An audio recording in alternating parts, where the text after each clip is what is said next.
So anyway,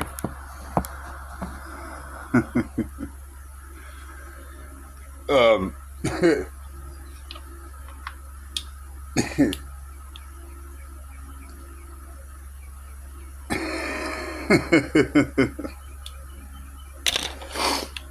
all right. So anyway, before my divorce, I was trying to help this woman out. Okay, and I had detectives and everything.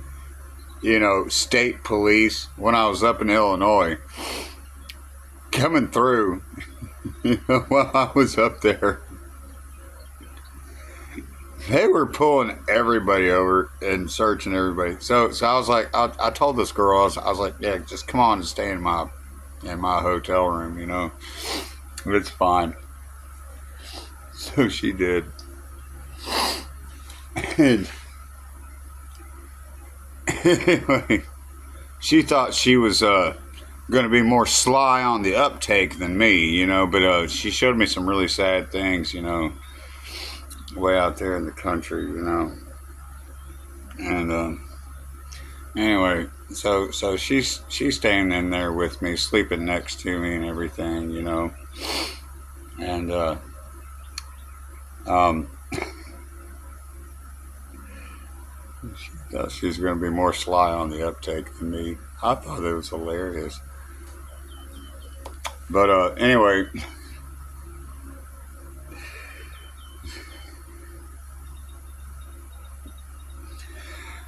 what she showed me out there in the country wasn't funny. Okay, up there in Illinois, talk about a body farm. That was messed up, and it made her cry. She wanted us to rebuild this house, you know, where she grew up in, and make a home for ourselves. And I was like, okay, well, you're gonna have to give me some time to do this. And she didn't like that idea. I was like, things take time. Did you know that? So anyway,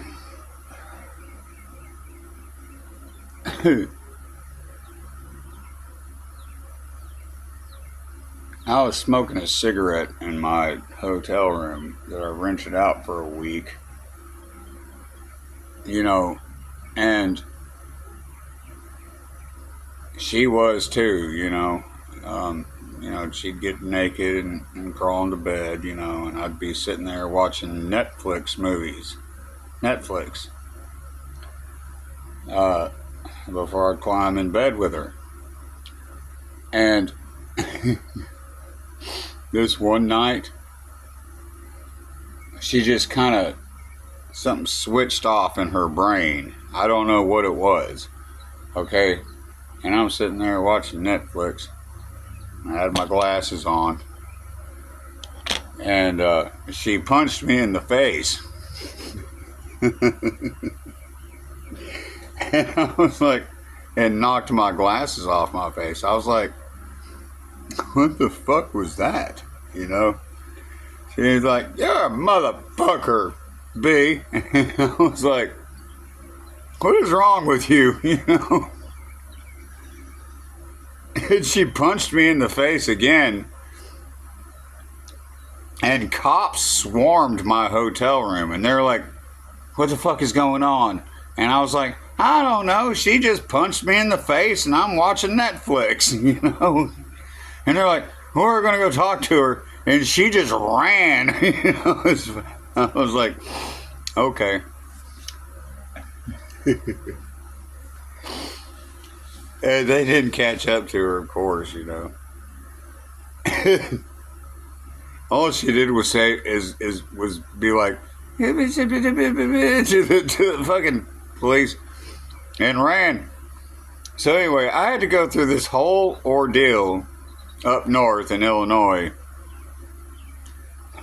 where some sort of agent was staying in my room, taking care of me, and me taking care of her. And one of the guys was like, "You better get rid of her as fast as you possibly can. Get away from her as fast as you possibly can, okay?" And I was like, "Why? I kind of like her, to be honest with you, and my dog likes her. I'm not going to get rid of her." So anyway, I went through the court system up in Illinois for like, I don't know. I think it was several months. I was like, cool. You guys are giving me an excuse to come back to Illinois. Right on. When I went in front of the judge, I was like, hey, hey, I'm so and so, and I'm suing the government federally, and this is what's going on, and I don't know who that woman is, and neither do you. So this is just how it is. When you mess around with agents. And he just looked at me and he was like, "Mr. McGee, is there anything else you want to tell me?" And I said, "No." So she walked in the courtroom, okay? She walked in the courtroom and handed a piece of paper over to the judge, and she looked at me and she went and winked at me, and I was like, okay. And she walked out, The judge looked at all this stuff. The DA was cracking up, laughing, okay? And the judge looked at all this stuff and he said, "Apparently you only owe us $2. I was like, "I owe you $2. Okay. So I owe you $2 after all these months, of court hearings." And he said, "Yes, sir." And I said, "Okay, I'll go to the clerk and give her $2, okay, and that'll be it." And he's like, "Yeah." I said, "Well, what about the money from the hotel that they never paid back?" He was like, "We're investigating that." And I was like, "Okay, all right. None of my business, huh?" Anyway, she was just like,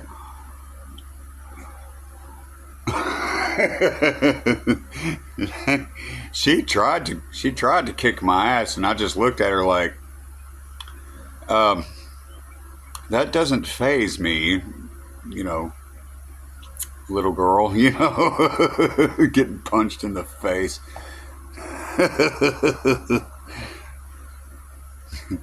Anyway, I gotta get back up there tomorrow.